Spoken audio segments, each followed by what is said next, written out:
How's it going over here at Nomad Mobile Maintenance? Today we're looking at a Dodge Ram 1500. Just gonna bring up a few things that we're seeing. We can see the taillight right there is cracked.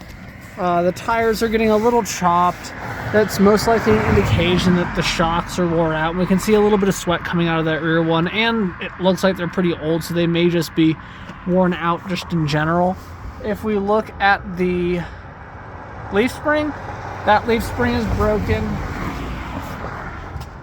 If you come around to this side, we can see that that leaf spring is also broken.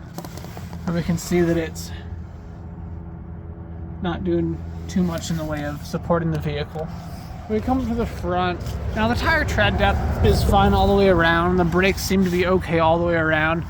We do see that the boots are in pretty rough condition on the tie rod ends, inners and outers, and then the pitman arm and all that, but there's no movement in them, so they're not really bad. They're just going bad, or I don't know how you'd really want to phrase that, because there's no movement, especially on the passenger side.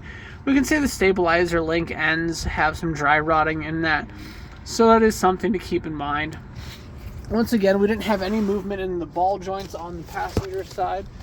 When we come around to the driver's side, we did have a little bit of movement out of the upper and lower ball joints, but nothing on the tie rod ends. So those are probably fine all the way around. Brakes are decent in the front. Not too terribly crazy, but definitely a few things that I'd get done.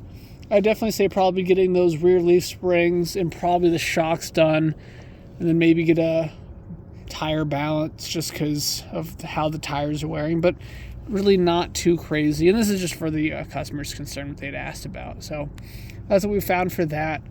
Thanks so much for joining us.